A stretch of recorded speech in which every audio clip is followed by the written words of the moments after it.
Oferecimento Sebrae, especialista em pequenos negócios, e Sesmac, ensino a toda prova.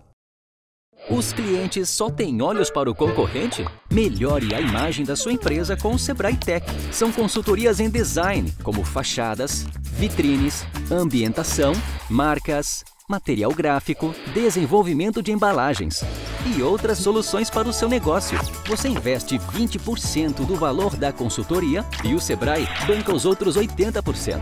Ligue 0800 570 0800. Sebrae, especialistas em pequenos negócios. Todo futuro é feito de escolhas. E a escolha certa para o seu futuro está na melhor instituição de educação superior de Alagoas. Pós-graduação Sesmac.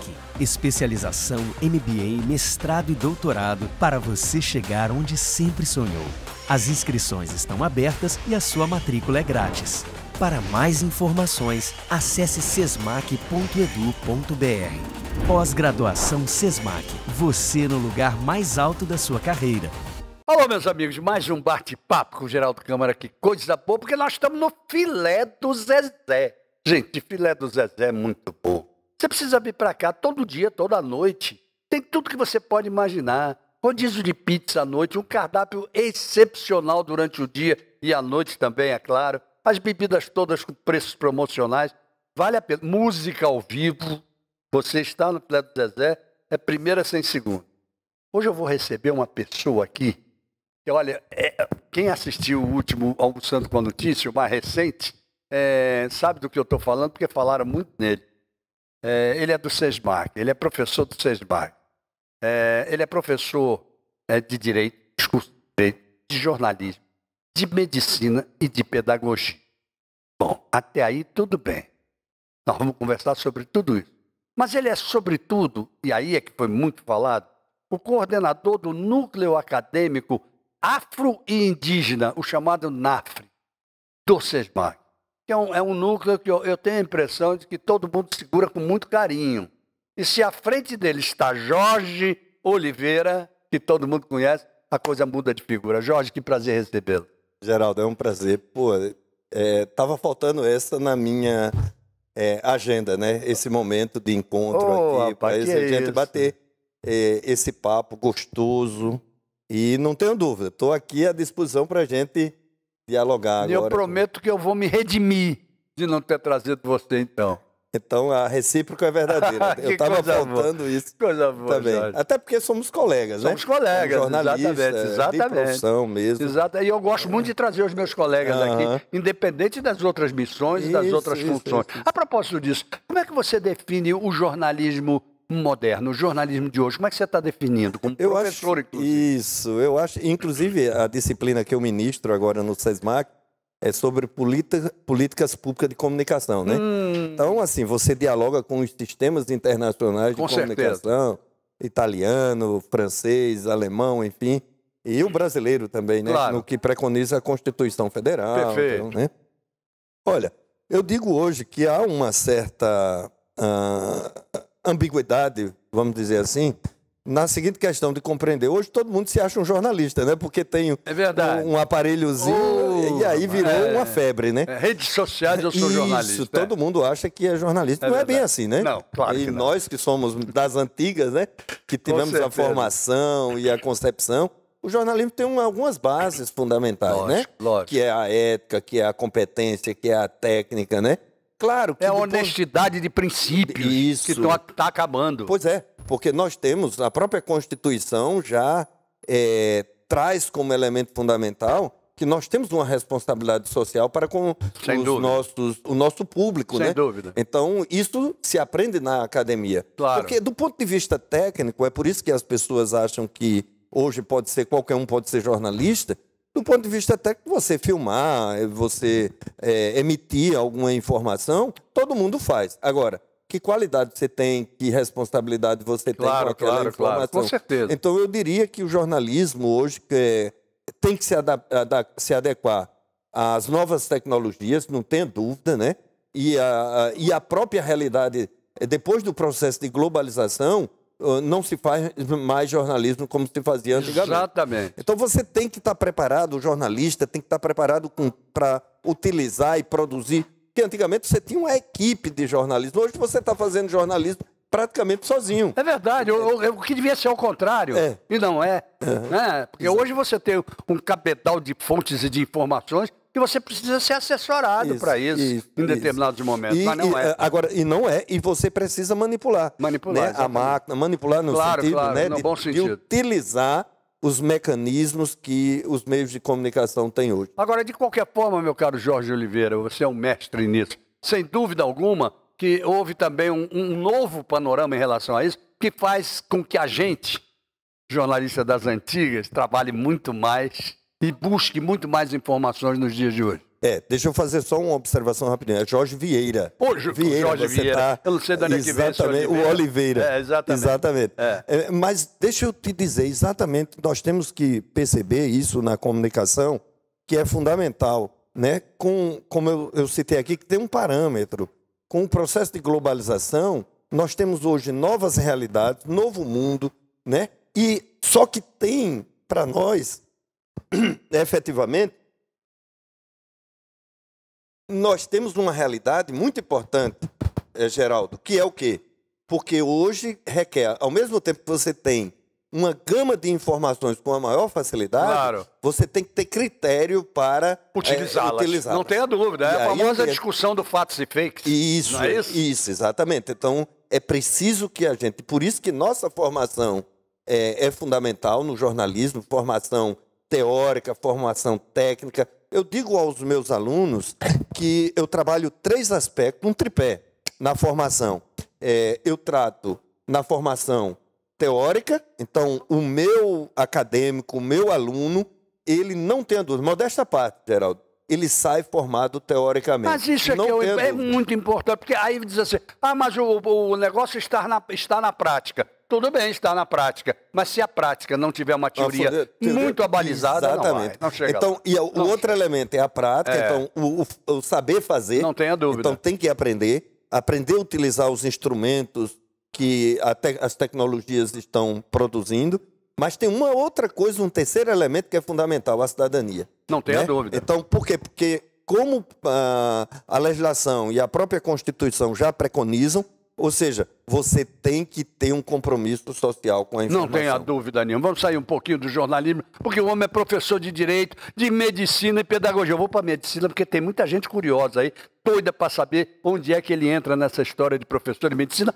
já que ele não é médico. Então, ouça bem. Exatamente. Vamos lá. Pois é, Geraldo. Olha que oportunidade. Olha que oportunidade nós estamos. De fato, se você pega há 10, 15 anos, os médicos que foram... Não basta só médico, da área da saúde. Sem dúvida. Odontólogo, psicólogo, enfim. Né? Todos aqueles profissionais que foram formados, mais ou menos há uma década, esses profissionais não tiveram esse conteúdo. Por quê? Porque foi um conteúdo extremamente técnico, ou seja, você trabalha na perspectiva da medicina da doença, e não da prevenção, de compreensão de uma forma holística do ser humano. Quando você chegava ao médico, ele queria saber qual era o sintoma que você estava, e ali em cima do sintoma ele prescrevia, né, a receita, tal, etc. Hoje não. Hoje nós entendemos, e a medicina entende, que bom que avançamos, toda uma compreensão pedagógica, científica, que o ser humano é um todo. Não tenha dúvida. Não é? Então, e se ele é um todo... Para entender o ser humano, eu preciso entender o seu contexto social, político, econômico, cultural, etc, etc, tal. Então, por exemplo, hoje, o que é que eu trabalho? Eu trabalho na perspectiva da antropologia social. Muito bem. Dentro do conteúdo, dialogando com alguns segmentos. Por exemplo, a questão indígena. A questão indígena, hoje no Brasil, tem uma legislação chamada Lei Arouca, que garantiu, Geraldo, um subsistema, né, para os povos indígenas. Então, você tem o quê? Que trabalhar com os futuros profissionais de medicina, com os acadêmicos, portanto, para que ele compreenda a questão indígena. Muito bem. Para que ele é diferente. Exatamente. Com certeza. Vou pegar um caso concreto, bem concreto, Geraldo. Por exemplo, você chega, o médico, ele pode ser PhD em medicina. Mas se ele chega numa aldeia indígena, ele vai trabalhar com os índios, ele precisa entender que o índio também tem formas tradicionais de cura. Sem dúvida. Olha aí. Eles são mestres nisso. Exatamente. Olha aí. olha aí, então você tem o conhecimento tradicional Perfeito. com o conhecimento científico. Muito bem, perfeitamente. Então, esse diálogo, Geraldo, ele é fundamental entre os dois conhecimentos. É a tal história. Se você não sabe antropologia, você não vai atrás do que foi a base de tudo. Do né? ser humano, É a tal história. tudo. Está com sintomas por quê? E a causa? Qual foi a causa? Quantas vezes a causa na aldeia indígena não tem nada a ver com as causas urbanas? Urbana. Não, Tem nada a ver. É verdade. Não é verdade? Por exemplo, eu fiz meu trabalho, minha tese de doutorado foi sobre a questão dos povos indígenas do sertão de Alagoas. Perfeito. E aí, uma das entrevistas, eu estava entrevistando o pajé Elias, lá em Pariconha. É o povo Jeripancó, que fica no município de Pariconha. Aí foi interessante. Quando eu tratei da questão da saúde, ele disse, Jorge, nós sabemos exatamente o que é um problema de saúde originário da tradição indígena e sabemos do que não é da tradição indígena. Muito bem. Então, portanto, quando eu identifico, eu encaminho ao médico. Até porque, meu caro Jorge, o meio ambiente é outro. Isso, Não é? completamente. E a saúde e E a as concepção doenças... de mundo. Exatamente. Porque, por exemplo, qual é a nossa concepção de mundo do ponto de vista ocidental? É uma concepção cartesiana. Ou seja, nós somos formados numa concepção técnica, numa concepção mecânica de sociedade. A visão indígena é uma visão cosmológica. Perfeitamente. Tem uma definição de uma professora, de uma antropóloga, né, que ela disse o seguinte, quando ela tratou do estudo da cosmologia indígena. Por exemplo, para nós, Geraldo, nós ocidentais, nós fomos formados, inclusive na Bíblia está isso, no livro do Gênesis, que nós fomos feitos para dominar o mundo, não foi? Muito bem, foi, é verdade. No primeiro dia, Exatamente. o relato da exatamente. criação. Ora, na questão indígena é diferente. Por exemplo, quando o índio vai caçar, ele faz um ritual. Por que ele faz o ritual? Para pedir licença ao dono da casa. Muito bem. Quando ele vai preparar a roça e tem que derrubar as árvores, ele faz um ritual para pedir licença. Jorge Vieira, a cultura indígena nos ensina muita coisa. Isso. Mas o povo, de um modo geral, não aceita isso. Exato. O que nós estamos aprendendo hoje, Geraldo, esse conhecimento que vem das comunidades tradicionais é importantíssimo para o conhecimento nosso do ponto de vista da sociedade. Eu vou perguntar a você, numa resposta mais ou menos bem rápida, porque eu só tenho 1 minuto para ir para os comerciais, mas bem rápida, o seguinte: a distribuição de terras para os indígenas na proporção que é distribuída hoje, você é contra ou a favor? Olha, eu digo o seguinte, bem objetivamente, eu utilizo o que está na Constituição Federal, Muito bem. no artigo 231, que diz o seguinte, que é competência da União demarcar os territórios Exatamente. tradicionalmente ocupados por essas populações. Nós não precisamos inventar mais a roda, Geraldo. É só cumprir o que está na Constituição. Muito bem, mas a Constituição exagerou no tamanho dessas depois do segundo bloco, tá bem assim? Também. É para provocar o nosso querido Jorge Vieira, que está aqui nos dando uma aula, como jornalista, como médico não, mas como professor do curso de medicina, sobretudo no aspecto antropologia, e por aí vai. Vamos lembrar, olha só, você vai me ajudar até nessa, né? Você sabe que eu inventei um slogan agora para o SESMAC, que é nosso parceiro. Né? SESMAC, ensino a toda prova.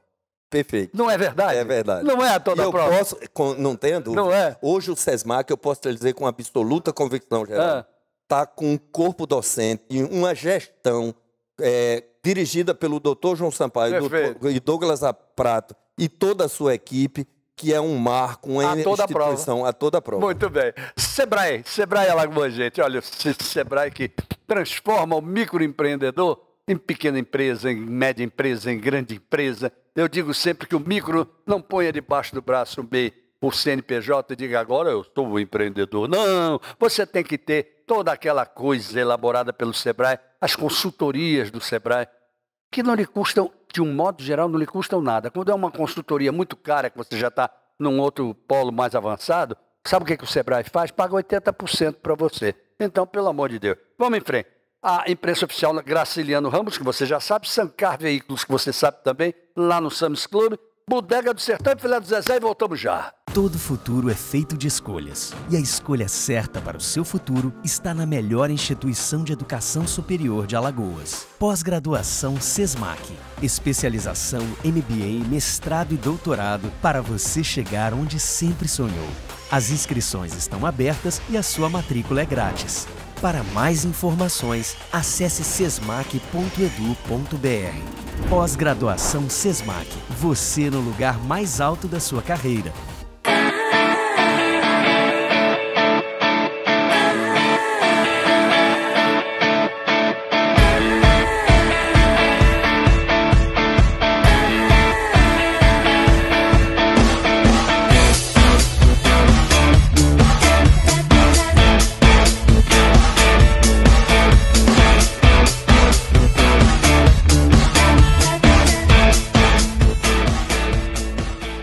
Os clientes só têm olhos para o concorrente? Melhore a imagem da sua empresa com o Sebrae Tech. São consultorias em design, como fachadas, vitrines, ambientação, marcas, material gráfico, desenvolvimento de embalagens e outras soluções para o seu negócio. Você investe 20% do valor da consultoria e o Sebrae banca os outros 80%. Ligue 0800 570 0800. Sebrae, especialistas em pequenos negócios.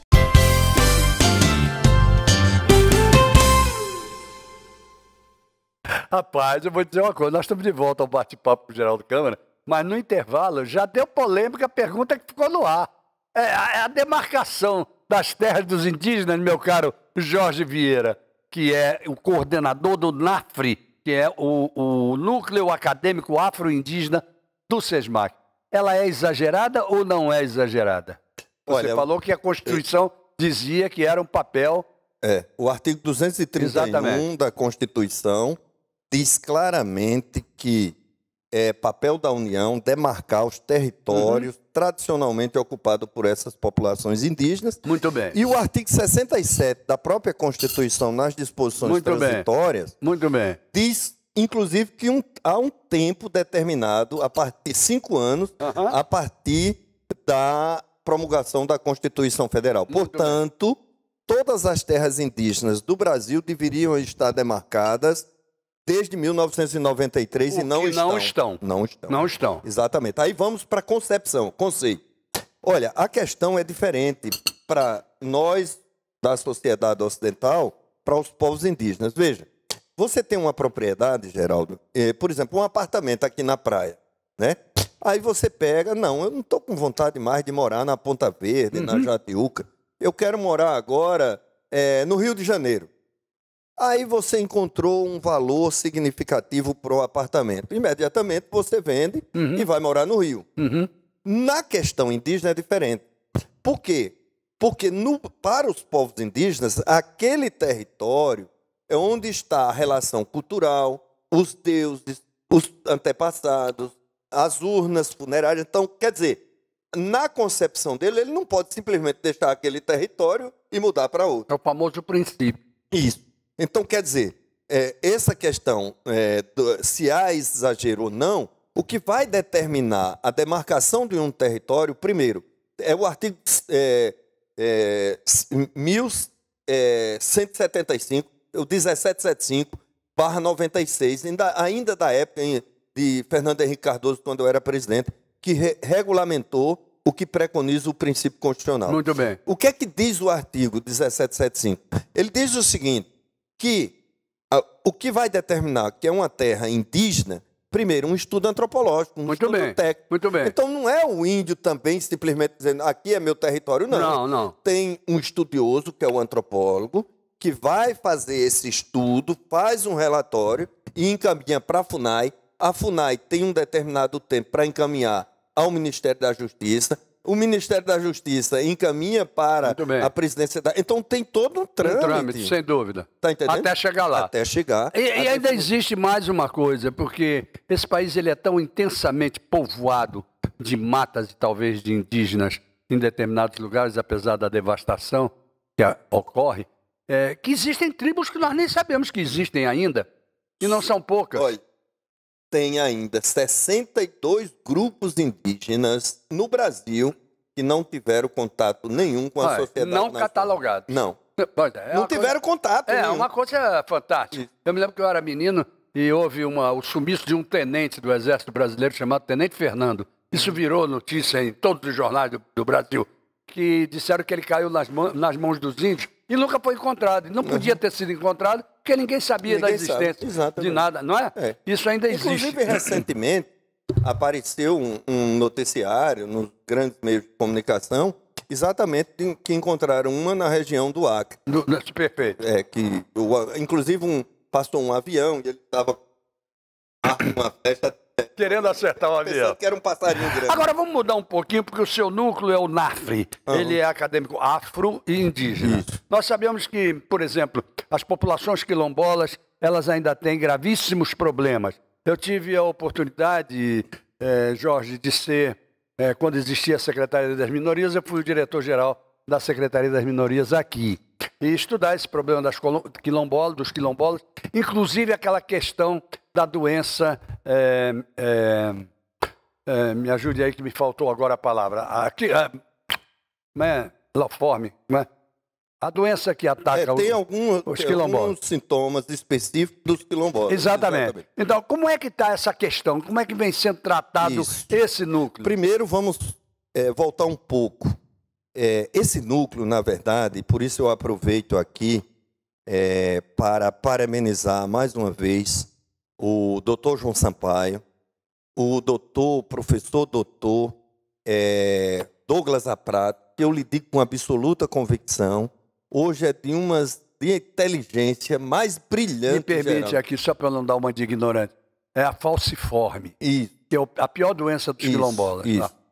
Então, o professor Douglas, eu considero, Geraldo, uma das figuras mais preparadas. Sem dúvida alguma. Hoje, no alguma. Estado de Alagoas e de referência nacional e internacional. Ele apresentou trabalho, inclusive, na Universidade Francesa, na cidade de Grenoble, que fica no sul da França, próximo a Lyon. Olha, eu te digo o seguinte, por que eu estou fazendo essa referência? Porque o SESMAC hoje, eu não tenho dúvida, e não é porque eu sou professor do SESMAC, coordenador do NAFRE, não. Primeira coisa que eu vou lhe dizer, o SESMAC foi a instituição que primeiro, olhe que a UFAL é muito mais antiga do que o próprio SESMAC, não é verdade? Então, e é pública. Pois foi o SESMAC tem 45 anos. Isso. Então, o SESMAC foi a instituição que primeiro realizou um projeto de extensão numa comunidade indígena no estado de Alagoas. Você acredita isso? É pioneiro. Você está dizendo, meu amigo, Exatamente. Quem não acreditar está lascado. Então, e só para ter como referência, depois, o SESMAC, através dessa gestão, instituiu o núcleo no dia 28 de novembro de 2017. E o professor Douglas, quando me convidou para coordenar o núcleo, ele disse da seguinte forma, ele disse, Jorge, eu quero que o núcleo seja criado e que você seja o coordenador, que ele trate os índios e os negros como sujeitos da sua própria história. Muito bom isso, muito bom. Segunda questão, aí estava na reunião a professora Cláudia Medeiros, Sim. que é a pró-reitora acadêmica. E ela completou, ela disse, Jorge, e nós queremos que haja um diálogo entre os saberes, o saber tradicional com o saber científico. Muito bem. Então, é pautado, fundado nesses dois grandes princípios que o NAFRE tem trabalhado. Ou seja, hoje nós atendemos... Tem procurado o diferencial. Isso. Não tenha dúvida. Hoje, recentemente, o MEC fez uma visita ao SESMAC, semana passada, inclusive, e o grande destaque foi, no SESMAC, uma das grandes questões, a institucionalização do NAFRE. Por quê? Inclusive eu estou hoje, mais ou menos, Geraldo, com cerca de 30 pesquisadores só no curso de Direito. E publiquei um livro com meus alunos. Então, no SESMAC, veja, você vem para o SESMAC e você sai... começa a ser participativo. Exatamente. Na graduação, muito bom. Você já sai publicando artigo científico na graduação. Não estou falando da pós-graduação estricto sensu, não. Estou falando na graduação, porque eu tenho e doei, inclusive, para um dos visitantes do MEC, um livro que é Antropologia Jurídica do Campus ao Campo e do Campo ao Campo. que foi exatamente orientado por mim e que foi desenvolvido com os estudantes do curso de Direito do SESMAC. Então, nós estamos hoje com o NAFRE, trabalhando numa concepção da transversalidade do conhecimento. Perfeito. Isso é inovador, é Não o que tenha você dúvida. tem de ponta na sociedade brasileira. Você diria que isso pode ser um grande contributivo para que diminua o preconceito nesse Com país? certeza. Eu acho que sim. Porque tem uma legislação de 2010, Claro. né, que foi, inclusive, assinada pelo presidente Lula em 2010, que obriga a inclusão na matriz curricular desses conteúdos indígenas e afro. Por quê? Pega os indígenas, são os nossos antepassados, os originários. Não tenha dúvida. Nossas raízes são indígenas. Aliás, eu gostaria que alguém aqui, que seja autenticamente, que seja brasileiro, levantasse a mão e dissesse que não tem um pingo de miscigenação. Exatamente. Eu gostaria. E depois, os negros trabalharam Claro. 300 anos para construir Perfeitamente. a economia brasileira. Então é preciso que a gente, do ponto de vista tanto constitucional quanto do ponto de vista social, a gente reconheça e traga essa grande contribuição cultural, social, visão de mundo que esses segmentos têm na formação da cultura brasileira. É a questão da antropologia. O Brasil de 500 anos não entendeu o que é antropologia. Exatamente. Não entendeu o que foi a miscigenação provocada por portugueses, por franceses, por holandeses, pelos índios e pelos negros. Exatamente. E sobretudo por eles, não é verdade? Exatamente. Então, é essa coisa do sangue que você encontra tanta gente aí. Porque eu não gosto disso, eu não gosto daquilo. Então, são os palhaços. São os palhaços.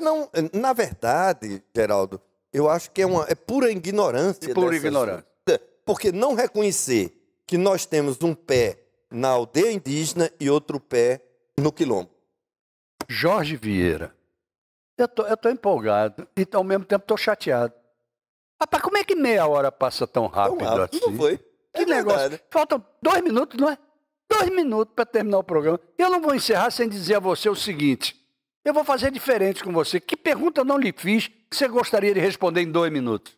Rapaz, olha, na verdade, Geraldo, hoje na sociedade brasileira, eu quero te dizer o seguinte, nós, enquanto SESMAC, né, o papel que o SESMAC cumpre na sociedade alagoana é um papel, uma instituição genuinamente alagoana, que foi criada, isso que eu vou lhe dizer agora, o SESMAC como instituição foi criado para dar resposta aos filhos dos trabalhadores e aos trabalhadores que não podiam estudar na escola pública. Perfeitamente. Olha que visão linda do padre Teófano. Verdade. Né?